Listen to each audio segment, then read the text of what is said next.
అదరగొట్టే కారం రంగు రుచి ఆచి కారం పొడి. బులియన్ మార్కెట్లో గోల్డెన్ డేస్ అయిపోయాయి. ఏడాదంతా పరుగులు పెట్టిన బంగారం వెండి ధరలు 3 రోజులుగా కాస్త నెమ్మదించాయి. ఏడాది చివరి రోజు బంగారం 10 గ్రాములకు 800 రూపాయలు, వెండి కేజీకి దాదాపు 12,000 రూపాయలు తగ్గి సామాన్యులకు కాస్త ఉపశమనం కలిగించాయి. ప్రస్తుతం 24 క్యారెట్ల బంగారం 10 గ్రాములకు 1,36,330 రూపాయలుగా ఉంది. ఇక కిలో వెండి 2,40,430 రూపాయలుగా ఉంది.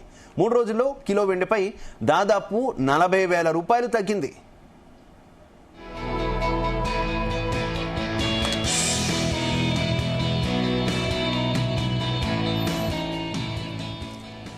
రైట్, ఇదే విషయానికి సంబంధించి మనతో మాట్లాడడానికి మార్కెట్ ఎక్స్పర్ట్ జీవి సత్యనారాయణ గారు ఫోన్ లైన్ అందుబాటులోకి వచ్చారు. నమస్తే సత్యనారాయణ గారు. నమస్తే శివ. సత్యనారాయణ గారు, ఇప్పుడు దాకా మనం గోల్డ్ అలాగే సిల్వర్ రెండు కూడా అప్ అవుతూ ఉండడానే చూస్తాం, పెరుగుతూ ఉండడం గురించి మనం మాట్లాడుకున్నాం. ఏడాది చివరలో సడన్ గా కొంత తగ్గుతున్నటువంటి పరిస్థితి, ఏం చెప్తారు? ఓకే, ఇప్పుడు అందరు ఎవరు చూసినా ఎక్కడైనా ఒక ఇద్దరు కలిసేటంటే ఫస్ట్ మాట్లాడేది గోల్డ్ సిల్వర్ ముచ్చటే. అయితే ఎందుకు అంటే ఎప్పుడైతే ఆల్ టైమ్ హైక్ పోయిందో అక్టోబర్ 20కి, అప్పుడు హైదరాబాద్ లో ఏవైతే గోల్డ్ జ్యువెలరీ షాప్స్ ఉన్నాయో క్యూలు కట్టి కొనుక్కున్నారు. మళ్ళీ తర్వాత ఒక 2 నెలల పాటు స్తబ్దత, అంటే పెరగకుండా తగ్గకుండా $4,000 $4,200 దగ్గర అక్కడే ట్రేడ్ అయింది. మళ్ళీ ఎప్పుడైతే ఫెడరల్ రిజర్వ్ వడ్డీ రేట్లు తగ్గించడం జరిగిందో ఆటోమేటిక్ గా మళ్ళీ అమెరికాలో వడ్డీ రేట్లు తగ్గిందనే వార్తతోటి, తగ్గిస్తుడనే వార్తతోటి అక్కడ మళ్ళీ మూవ్మెంట్ జరగడం జరిగింది. ఏది పాజిటివ్ లో, అంటే అది మళ్ళీ గోల్డ్ సిల్వర్ పెరగడం జరిగింది. ఎక్కడైతే అక్కడ పెరగడం జరిగిందో మళ్ళీ ఆ మధ్యలో 1-2 రోజులు అటు ఇటుకున్నా మళ్ళీ ఓవరాల్ గా $4,584 మళ్ళీ హైక్ వెళ్ళడం జరిగింది. అయితే మళ్ళీ అక్కడి నుంచి కంటిన్యూగా ఒక 3-4 రోజుల నుంచి ఫాలో అవడం జరిగింది. ఎందుకు జరిగింది అంటే ప్రాఫిట్ బుకింగ్ ఒకటి, ఎప్పుడైతే ధర పెరుగుతూ వచ్చిందో ఎక్స్చేంజ్లు మార్జిన్ పెంచడం ఒకటి, ఇక మూడోది చికాగో మర్కంటైల్ ఎక్స్చేంజ్ వరల్డ్ లోని కమోడిటీస్ ఎక్స్చేంజ్ అన్నమాట. ఆ ఎక్స్చేంజే వాళ్లే మార్జిన్లు పెంచేటప్పటికి మన ఎంసీఎక్స్ లో కూడా మార్జిన్లు పెంచడం, ఈ మార్జిన్లు పెంచేటప్పటికి మార్జిన్లు కవర్ చేయడం కోసం, అంటే ఏంటిది, ధర పెరుగుతూ ఉన్నప్పుడు కొనుక్కున్న వాళ్ళకి ఏం కాదు, కానీ షార్ట్ సెల్ చేసిన వాళ్ళకి ఈ మార్జిన్లు షార్ట్ ఫాల్ వచ్చినప్పుడు సిస్టమ్ స్క్వేర్ ఆఫ్ చేయటం, దాంతో వాల్యూములు తగ్గిపోవటం, వాళ్ళు ఎంటీఎం ఏదైతే లాస్ ఉందో వాళ్ళు బ్యాలెన్స్ కనుక కట్టకపోతే సిస్టమ్ కట్ చేస్తుంది. కాబట్టి అది ఒక వర్షన్. మొన్నటి వరకు 3 రోజుల వరకు ఏం జరిగింది అంటే కొన్న వాళ్ళని అమ్మిన వాళ్ళని, అంటే షార్ట్ సెల్లింగ్ అంటే అమ్మటం, షార్ట్ సెల్లింగ్ అంటే లేకుండా అమ్మటం. ఎప్పుడైతే షార్ట్ సెల్లింగ్ జరిగిందో అక్కడ ఏం జరుగుతుంది, వాళ్ళని బుక్ చేయడం జరిగింది. ఒక 3 రోజుల నుంచి ఏం చేసేదిగా కొన్న వాళ్ళని బుక్ చేయటం అనమాట. అంటే పడుతూ ఉన్నది అనుకోండి, మళ్ళీ కొన్న వాళ్ళవి కూడా మార్జిన్ సరిపోవు. ఎప్పుడైతే కొన్న వాళ్ళవి మార్జిన్ సరిపోవో మళ్ళీ అది కూడా మళ్ళీ అనమాట 4,584కు పోయింది 4,346లో ఇప్పుడు జరుగుతుంది. అంటే ఈ ఈ మధ్య కాలంలో ఉన్నటువంటి ఆల్ టైమ్ హై నుంచి సుమారు మళ్ళీ $230 పైకి కిందికి వచ్చింది. $230 అంటే మళ్ళీ 7-8 అనమాట. 36 రూపాయలు ఉంటుంది ఒక డాలర్. ఈజ్వల్ టు మనకి $230 అంటే 36 రూపాయలు చొప్పున వేసుకుంటే 23 అనమాట. అంటే సుమారు 7,000 మైనస్ అయినట్టు. ఇది గోల్డ్ విషయంలో. ఇక సిల్వర్ విషయంలో వచ్చేటప్పటికి మనకి ఈ మధ్య కాలంలోనే బాగా పల్టాయంట అనమాట.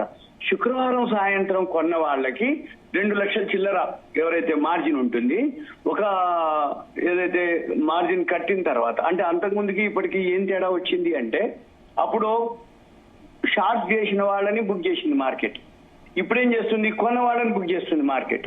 కొన్న వాళ్ళ అంటే ఏంటిది అర్థం, ఎక్కువలో కొనుక్కుంటూ అమ్మలేదు, ఇంకా వస్తుంది కదా మనకి బాగా లాభం వస్తుంది కదా అనుకుంటాడు. ఒక్కసారికి గ్యాప్ డౌన్ అయిపోతాయి. ఎందుకైతే ఈ గ్యాప్ డౌన్ గ్యాప్ అప్లు రాత్రిపూట మన మార్కెట్లు 11:55 క్లోజ్ అవుతాయి.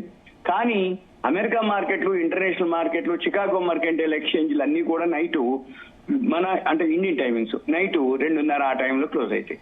మళ్ళీ 4:30కే ఓపెన్ అవుతాయి తెల్లవారుజామునే మన ఇండియన్ టైమింగ్స్ ప్రకారం. అక్కడ ఏదైతే ఈ ఇంటర్నేషనల్ మార్కెట్లు, కరెన్సీ మార్కెట్లు, వరల్డ్ కరెన్సీ కాదు, కరెన్సీ అయితే 24 అవర్స్ ఉంటుంది. మళ్ళీ వరల్డ్ మార్కెట్లో ఈ గోల్డ్ సిల్వర్ మార్కెట్స్ ఏవైతే ఉన్నాయో అవి 4:30కి ఓపెన్ అవుతాయి. కానీ మన ఇండియా మార్కెట్లు వచ్చి ఉదయం 9 నుంచి నైట్ 11:55 దాకా ఉంటుంది. ఈ 11:55 అంటే 9 to 12 అనుకోండి, అంటే 15 గంటలకు ఒక 5 నిమిషాలు తక్కువ. ఈ 11:55 నుంచి తెల్లవారుజామున మళ్ళీ క్లోజ్ అవ్వటం, ఓపెన్ అవ్వటం, మన మార్కెట్లు నెక్స్ట్ డే 9 గంటలకు ఓపెన్ అయ్యే టైం టైంకి అక్కడ ఏం చేంజెస్ అయినా ఒక్కసారిగా అక్కడ అంటే మన పొజిషన్స్ ఏవైతే ఉన్నాయో ఆ దాన్ని బట్టి ఆ మార్కెట్ ని బట్టి గ్యాప్ అప్ గ్యాప్ డౌన్ అన్నమాట. వీళ్ళందరికీ ఏమనిపిస్తుంది, ఏదో తెల్లారిపాటికి ఏం జరిగిపోయింది, సిల్వర్ ఇప్పుడు 13 గోల్డ్ 1000 రూపాయలు మైనస్ అయిపోయింది అంటాడు. లేకపోతే తెల్లారేసరికి అప్పట్లో 15,000 20,000 10,000 పెరగడం మొదలు. అబ్బా తెల్లారిపాటికి ఏం జరిగిందని పెరుగుతుంది, తెల్లారిపాటికి గోల్డ్ సిల్వర్ లో ఏమైందని అనుకుంటారు. అయితే ఇవన్నీ ఎక్కడ వస్తుంది అంటే మెయిన్ ఒకటి షార్ట్ సెల్లింగ్, రెండోది ఇప్పుడు ఎప్పుడైతే బాగా హైకి వెళ్తుందో ప్రాఫిట్ బుకింగ్ అంటారు. ఎప్పుడైతే ధర తక్కువలో కొనుక్కుంటారో వాళ్ళంతా హైలో అమ్మేయటం జరుగుతుంది. అందుకోసం మనం రెండు చూడాలి, ఆ ప్రాఫిట్ బుకింగ్ జరుగుతుందా లేకపోతే టాప్ వెళ్ళిపోయింది. అంటే మనం టెక్నికల్ గా అంతకుముందు కూడా చెప్పడం జరిగింది, ఈ టెక్నికల్ ఇండికేటర్స్ అన్ని ఓవర్ బాట్ లో ఉన్నాయి. అంటే బాట్ అంటే కొనడం, ఓవర్ అంటే ఎక్కువైపోయింది. ఎప్పుడైతే ఓవర్ బాట్ లో జరిగినాయో ఎక్కడో ఒక దగ్గర కరెక్షన్ రావాలి, ప్రాఫిట్ బుకింగ్ జరగాలి. మళ్ళీ ఇప్పుడు ఏమవుతుంది, అందరూ అమ్మేసుకొని క్లోజ్ అయి చేసినాక మళ్ళీ పెరగడం మొదలు పెడుతుంది. ఎప్పుడైతే పెరగడం మొదలు పెడుతుందో ఎవరి దగ్గర ఉండవు హోల్డింగ్స్. ఎందుకు ఉండవు అంటే అయిపోయినాయి, వాళ్ళ పొజిషన్స్, వాళ్ళ స్క్వేర్ ఆఫ్లు అన్ని అయిపోతాయి, ఎక్స్పైరీ అయిపోయింది, అన్ని అయిపోయింది. అందుకని మళ్ళీ చిన్నగా పెరగడం మొదలు పెడుతుంది. అయితే సత్యనారాయణ గారు మీరు చెప్పినట్టే ఇప్పటికే ఇన్వెస్ట్ చేసి ఇంకా పెరుగుతుంది కదా అని ఆశపడి కొంత ఇబ్బంది పడుతున్న వారికి ఏ రకమైన సలహా ఇస్తారు? మళ్ళీ పెరిగే ఛాన్సెస్ ఉన్నాయా? వాళ్ళకి ఇంకా ఆశాభావం ఉందనుకోవచ్చా? ఉంది ముచ్చటే లేదు. వాళ్ళు కనుక వెయిట్ చేయగలిగితే మళ్ళీ పైసలు వస్తాయి. కాకపోతే ఈసారి వచ్చేది 2026లో కాపర్ అన్నమాట. ఇప్పుడు ఒకటే లాజిక్, ప్రపంచ దేశాలు సెంట్రల్ బ్యాంకులు కొనడం మొదలుపెట్టినాయి. లాస్ట్ మంత్ కూడా ప్రపంచ అంటే సెంట్రల్ బ్యాంకులు ఇప్పుడు చైనా కొనడం జరిగింది, ఇంకా వేరే కంట్రీస్ కూడా కొనడం జరిగింది. ఇప్పుడు ఈ ట్రెండ్ 2026లో కాపర్ కి వెళ్ళిపోతుంది. ఎందుకంటే చైనా కాపర్ బై చేయడం మొదలుపెట్టింది. ఎందుకంటే ఈ సోలార్ సెల్స్ లో ఏదైతే ఉందో చైనా ఫస్ట్ ఇంట్రడక్షన్ అన్నమాట, అంటే సిల్వర్ తోటి. ఇప్పుడు సిల్వర్ ని ప్రత్యామ్నాయంగా కాపర్ వాడుతుంది చైనాలో. అందుకని కాపర్ ని కంటిన్యూగా చైనా బై చేయడం మొదలు పెట్టింది. ఎప్పుడైతే ఈ సోలార్ సెల్స్ లో మనం అంటే ఎవరైతే ప్రపంచ దేశాలు సోలార్ సెల్స్ వాడుతున్నాయో ఇప్పుడు సిల్వర్ ని వాడుతున్నాయి, వాళ్ళు కూడా కాపర్ ని యూజ్ చేయడం కనుక మొదలు పెడితే అప్పుడు కాపర్ కు బాగా డిమాండ్ వచ్చే అవకాశం ఉంది 2026లో. ఇప్పుడు వింటర్ సీజన్ కాబట్టి, చలికాలం కాబట్టి కొంచెం మామూలుగా ఉంటుంది. ఇప్పుడు మ్యానుఫ్యాక్చరింగ్ అవుతూ ఉంటే రేపు ఎండాకాలానికి సోలార్ ద్వారా పవర్ ఎంత ఎక్కువ మాక్సిమం జనరేట్ చేయడానికి రెడీ అవుతున్నాయి. అంటే ఏమైతుంది, కాపరు రాబోయే రోజుల్లో బాగా పెరుగుతుంది. ఎవరైతే ఇప్పటిదాకా కొనుక్కున్నారో, హైలో కొనుక్కున్నారో ఆ పెయిన్ తప్పదు, ఆ హోల్డ్ చేయాల్సిందే. మళ్ళీ వాళ్ళు కనుక 6 నెలలు సంవత్సరం పాటు వెయిట్ చేస్తే మంచి రిటర్న్స్ వస్తాయి. ఎందుకంటుందంటే ఒక 2 సంవత్సరాల నుంచి గోల్డ్ సిల్వర్ పెరగడం మొదలుపెట్టింది. గోల్డ్ వచ్చి ఈ 1 year లోనే 66.86% పెరిగింది. సిల్వర్ వచ్చి 144.55% పెరగడం జరిగింది. ఎప్పుడైనా కానీ ఎలా చూస్తామంటే ఏ రోజుకి ఆ రోజు 1 year అంటాం. అంటే సపోజ్ ఇవాళ 31st December, 1st January నుంచి 31st December ని మనము 1 year అంటాం. రేపు చూసినప్పుడు ఏమైతుంది, మళ్ళీ 31st to 1st అన్నమాట లెక్క.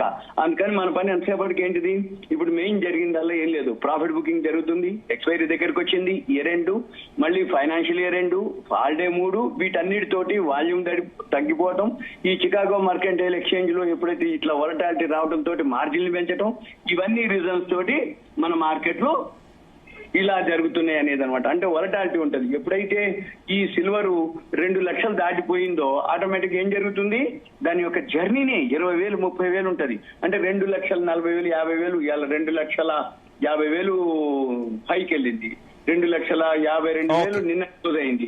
2,52,000కి దానికి ఒక అంటే 1-2% అంటే ఏంటి, నెగ్లిజిబుల్. అంటే పెరిగినా తగ్గినా దాన్ని తట్టుకోగల వాళ్ళే ఇంట్రాడే చేయాలి. ఇన్వెస్ట్మెంట్ అంటారా ఇక మామూలుగా చేయొచ్చు, లేకపోతే అనేది ఏంటంటే కాపర్ కొనుక్కోవడం బెస్ట్ అనేది రాబోయే రోజుల్లో. ఓకే, థ్యాంక్ యూ సత్యనారాయణ గారు. తెరకొట్టే కారం రంగు రుచి ఆచి కారం పొడి.